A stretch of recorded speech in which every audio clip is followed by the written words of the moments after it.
Every day, thousands share a free meal at a shrine in Lahore. No one asks your caste or name.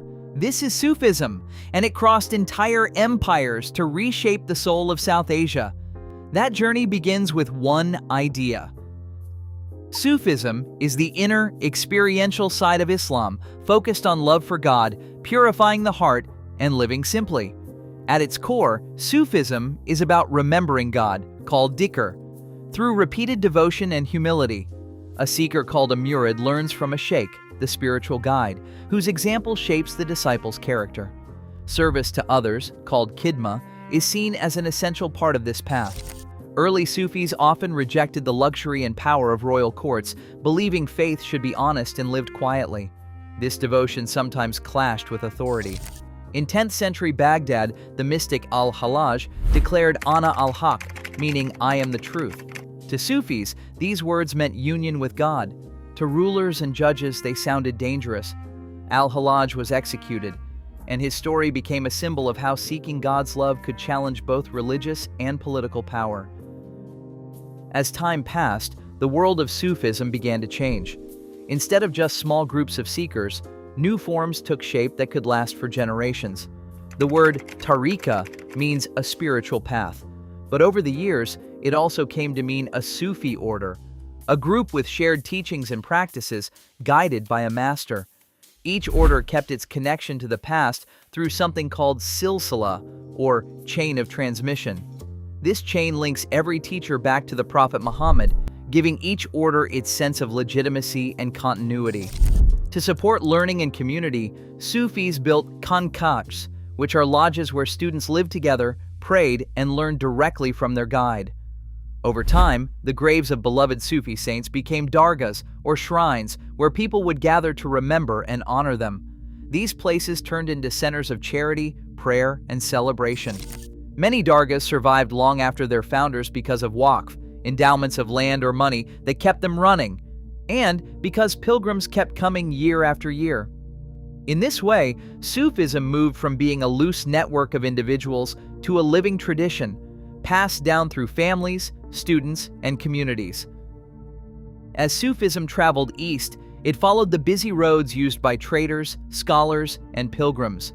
These paths stretched from Central Asia and Iran through Afghanistan and into the Punjab region. Along these routes, travelers carried not just goods, but also stories, ideas, and spiritual teachings. One city, Lahore, became a crossroads for this new wave of devotion. In the early 11th century, a Persian Sufi named Ali ibn Uthman al-Hujwiri arrived here from Ghazni. People came to know him as Data Ganj Bakhsh, the bestower of treasures. His teachings were collected in a book called Kashf al-Mahjub, meaning unveiling of the hidden.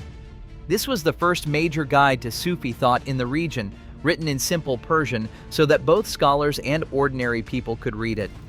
Al-Hujwiri's words described the Sufi path as one of love, humility, and service, and explained how a seeker should look beyond outward rituals to find God in the heart. After his death, a shrine grew around his tomb in Lahore. This place, known as Data Darbar, became more than just a grave. People gathered there to pray, to learn, and to find comfort. Over the centuries, Data Darbar turned into a living center of spiritual life, a place where the teachings of Sufism and the daily hopes of ordinary people met and mixed. Pilgrims still come from far and wide, following the same roads that once brought the first Sufis eastward. Sufi shrines in South Asia became gathering places where anyone could enter, regardless of wealth, gender, or religion. Inside, the langar kitchen simmered with simple meals, served freely to all. Merchants, travelers, and beggars sat together, sharing food without concern for caste or background. These shared meals quietly dissolved social barriers, making the shrines feel open and equal. Hospitality extended beyond food. Sufi centers offered shelter and comfort to those in need, welcoming the lost and weary with a place to rest and a kind word. Poetry and music drew crowds from every walk of life. Sufi poets wrote in local tongues, Punjabi, Urdu, and Sindhi, so their verses spoke directly to ordinary people. At night, the sound of qawwali filled the courtyards, its rhythm stirring devotion that felt close and alive. Here, material and spiritual needs met in daily life. The shrines fed the hungry, sheltered the tired, and opened a path to the divine that felt real and accessible, weaving Sufism into the fabric of community. Mu'in al-Din Chishti set out from the small town of Chisht, near Herat, and made his home in Ajmer, a city that would soon become a center of devotion for millions. His shrine in Ajmer is now one of the most loved and visited in South Asia. The Chishti order he founded became known for its simple message: love for God, service to others, and a life free from greed and political ambition. Chishti saints kept their distance from rulers, choosing instead to serve ordinary people and welcome everyone, no matter their background. In contrast, the Suhrawardiyya order took a different path. Its leaders, like Baha-ud-Din Zakaria, were comfortable working with kings and sultans. Zakaria built his base in Multan and accepted support from the Delhi court, using his influence to help both rulers and the people. While the Chishtis focused on humility and independence, the Suhrawardis blended spiritual teaching with scholarship and sometimes acted as advisors to those in power. These two orders, each with their own style, helped shape the spiritual landscape of South Asia in lasting ways.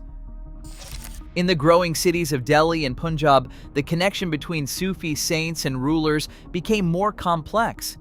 Kings often looked to Sufis for blessings, hoping their support would help win the hearts of the people.